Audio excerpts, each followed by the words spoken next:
ஓம் நமோ பகவதே ஸ்ரீ ரமணாய நம. சத்குருவே சர்வ லோகானாம், சத்குருவே சகலமும், சத்குருவே சுபம். பகவான் ஸ்ரீ ரமண மகரிஷிகளின் வாழ்க்கையே தவமாக அமைத்து நாம் அனைவரும் ஆத்ம ஞானம் பெற்று உய்யும் பொருட்டு அண்ணாமலையில் தன்னுடைய தேகத்தோடு ஒன்றி வாழ்ந்த பகவானால் தேகத்தை மறைத்து கொண்டும் உலகெங்கிலும் வாழ்ந்து கொண்டிருக்கின்ற பகவானின் நித்திய கருணையினால் அடியேனின் பணிவான வணக்கங்களை பகவான் நண்பர்களுக்கும் அடியார் பெருமக்களுக்கும் உரிதாக்குகின்றேன். அண்ணாமலையிலே பகவான் அவர்கள் 1914ஆம் ஆண்டு அன்பர்களின் வேண்டுகோளுக்கிணங்க தன்னை மறைந்து கிரிபிரதட்சணம் செல்லுகையிலே அருணாச்சலனின் அருளால் உருவானது அட்சர மணமாலை. பகவானின் அன்பர்கள் புதுமனை புகுவிலாக ஆகட்டும், திருமணம் ஆகட்டும், அல்லது தங்களது இல்லத்திலே நடைபெறுகின்ற அத்தனை காரியங்களுக்கும் பகவான் அதிலே அட்சர மணமாலையை பாராயணம் செய்வது இயல்பு. இந்த அட்சர மணமாலை என்பது ஆ வரிசையில் மிகவும் சிறப்பாக 108 கன்னிகளாக அமைந்துள்ளது. இதில் ஒவ்வொரு பாடலும் பகவான் எம்பெருமானார் உண்ணாமுலை உடனுரை அண்ணாமலையார் மீது தன்னை மறந்து அருளிய தருணம். அந்த அட்சர மணமாலையிலே இந்த அருணாச்சலம் என அகமே நினைப்பவர் அகத்தை வேறறுப்பாய் அருணாச்சலா முதல் பாடலாக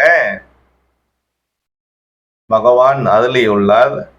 அதாவது அருணாச்சலா உள்ளத்தில் உணர்வாக அருணாச்சலம் என தியானிக்கும் பக்தருடைய அகங்காரத்தை நீ வேரோடு அறுத்து நீக்கி விடுவாய் அருணாச்சலா. அருணாச்சலம் என அகமே நினைப்பவர் அகத்தை வேறறுப்பாய் அருணாச்சலா. அதாகப்பட்டது அகங்காரம் என்பது நம்முடைய ஆன்மாவில் ஒன்றிருக்கக்கூடிய ஒன்று. இந்த அகங்காரத்தை வேரோடு அழிக்கக்கூடிய வல்லமை என்பது இந்த அருணாச்சலம் என்கின்ற மலையிலே ஒளித்து கொண்டு வாழ்ந்து கொண்டிருக்கின்ற பரமேஸ்வரனுடைய கருணையினாலும் அங்கு ஜீவன் முக்தராக பல ஞானிகளும் தபசிகளும் சித்தர்களும் யோகிகளும் ரிஷிகளும் முனிவர்களும் தங்களுடைய ஸ்தூல தேகத்தை மறைத்து கொண்டு ஸ்தூல சூட்சும தேகமாக வாழ்ந்து கொண்டு வருகின்றவர்களுக்கு நன்மைகளை வாரி வழங்குகின்ற தலமாக அண்ணாமலை விளங்குகின்றது. இந்த அண்ணாமலையின் முதல் பாடலாக விளங்குகின்றது அருணாச்சலம் என அகமே நினைப்பவர் அகத்தை வேறறுப்பாய் அருணாச்சலா. அருணாச்சலம் என அகமே நினைப்பவர் அகத்தை வேறறுப்பாய் அருணாச்சலா. இந்த வார்த்தை என்பது, இந்த பாடல் என்பது பகவான் தன்னிலை மறந்து உண்ணாமுலை உடனுரை அண்ணாமலையார் மேல் ஆண்டவன் திருவருளால் அருளியது. பகவானின் பொன்னார் திருவடிகளை நித்தம் நித்தம் வணங்கி மகிழும் அடியேன்.